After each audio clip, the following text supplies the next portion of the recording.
The Richmond Sheriff's Office is withholding information about what happened at a concert here at Browns Island 2 weeks ago, when a now viral video appears to show a deputy pepper spray a fan at a Turnstile concert during a part of the show when witnesses say the band was inviting people on stage. The effects of the spray impacting others in attendance too. It started to hit me and I started coughing.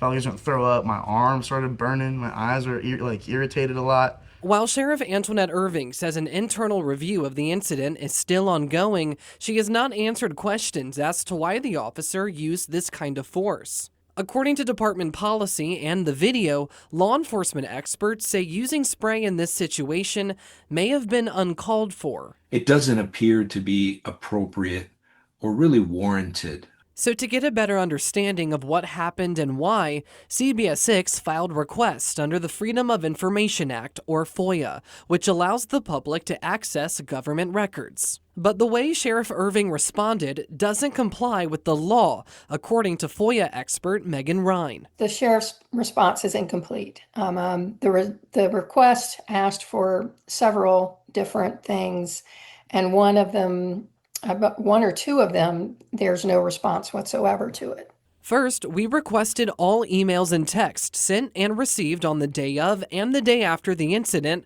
by the sheriff and who we believe is the involved deputy. But Irving simply responded, none, indicating that no records exist. But we know at a minimum that a CBS 6 reporter emailed and texted with Irving about this story the day after the incident. Shouldn't we expect that at least our own communications would be a responsive record?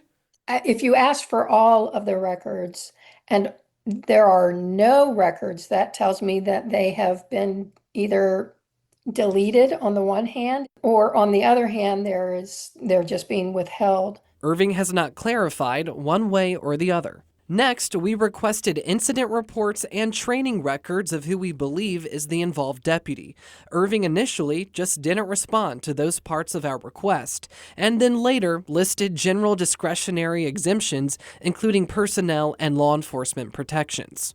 However, Ryan said that response lacked specificity and failed to identify how many documents were being withheld and the subject matter of those documents as required. It is as important to know what you are not getting as it is to know what you are getting.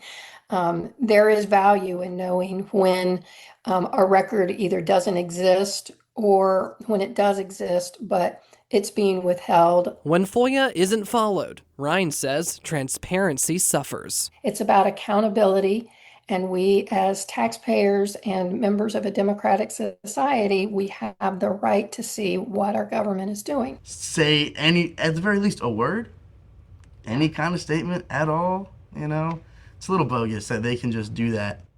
And then it'll get talked about for like 3 days, and then that's that, That's not cool. Irving has not confirmed the deputy's name or his current work status. Here at Browns Island, I'm Tyler Lane for CBS 6 News.